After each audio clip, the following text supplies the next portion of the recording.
Sanibonani, ugogo Mseleku lo okhulumayo. Niyamazi-ke nami ugogo Mseleku uma esefikile ezokhuluma nani. Usuke ezonazisa ngeindaba ezinhle ezimnandi enisuke nizozidinga noma kanjani ngiyazi ukuthi nisuke nizozidinga ngoba ingendlela yokuthi izinto engisuke ngikhuluma ngazo zisuke zibaluleke ngohlobo lwesimanga. Namhlanje ngithi ngikhulume ngabobaba. Banenkinga obaba yokuhlupha bomama. Kunamanye amakhaya anomama abahluphayo abomama. Uthola ukuthi ubaba nje mele wathatha nje indlela noma uhamba waye emsebenzini, umama usebona ukuthi uthola ishansi usezenzela izinto zakhe ezingekho right. Manje abobaba nabo bayakhathazeka kodwa bagcine bengazi ukuthi yini abazoyenza, kodwa kusho ukuthi bese besibalisela nathi besitshela hayibo sizame nathi sisaba nenkinga nabomama. Omama bethu bayasihlupha omama emakhaya.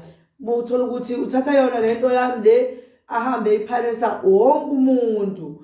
Manje ngokubuka ukuthi hayibo kuyinkinga lokuthi kube khona abantu abahluphekayo thina sikhona sithi kanti sikhonelana uma kukhona abantu abazokhala ngosizi nangokuhlupheka ebebe neyinkinga kodwa singakwazi ukubasiza ukuthi sibaxazulule. Kumele wonke umuntu onenkinga sikwazi ukumsiza axazululeke enkingeni anayo ngoba ayikho into ebalulekile njengaloyo nto. Kumhlungu ukuthi unkosikazi wakho umlobolile wakhipha zonke inkomo ngoba phela nakulobola kukho mnandi.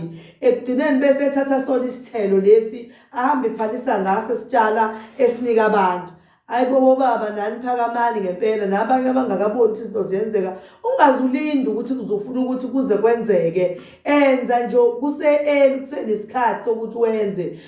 La Gogo Mseleku ke kukhona izinto ozitholayo zokwazi ukusiza ukuthi uzisebenzise ubambe umama wakwakho uma eyile nhlobo ephanayo ngoba kunalabo omama abaphanayo nje kubantu besilisa straight. Ungazi ukuthi inkinga yakhe kwaba yini akaneliseki nomyeni wakhe noma kamtshele bakuthi akaneli ukuthi cha babanganeli ngicela ungiphinda ngcono kunokuthi azaphume kubaba hamba yoshaya into yangaphandle lezothi simnika inkinga buyayikhombe kubaba kanti ubaba akayazi inkinga. Nathi singomama siyayisiphoxeke ezimweni ezisuke zikanjalo ubaba mase besixoxela ngabomama sizizwe ukuthi asikho happy asikho mnandi sibone ukuthi omama bayasehlisa isithunzi sabanye omama aba-right nabayiphatha kahle. Yiloko kuphela nje bengithi chabo ake ngazise bobaba chabo siyakwazi ukuvala nje ukuthule ukuthi into kangangokuba ubaba methi umama methi uyaphuma methi uyahamba afice kuvale kulokuthi edwe umama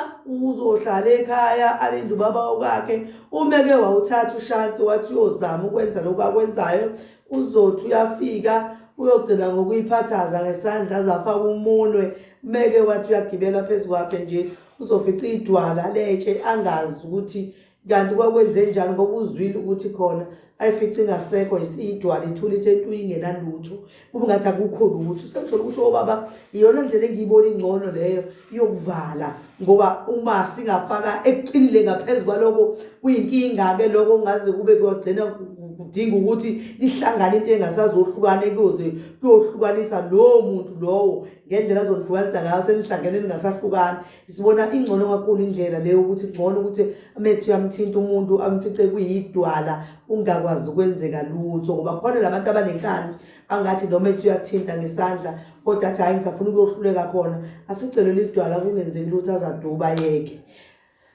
Siyabonga amakhosi amakhulu. Siyacela ukuthi njalo nilalela amakhasini ethu nizothola izinto eziwusizo kunina. Nilandele uYouTube no Facebook no TikTok nizofica izinto lapho zi-right nisizakale kanjalo. Siyabonga amakhosi amakhulu. Siyacela ukuthi nisilandele amakhasini ethu wonke esinawo Facebook, iYouTube, ine TikTok.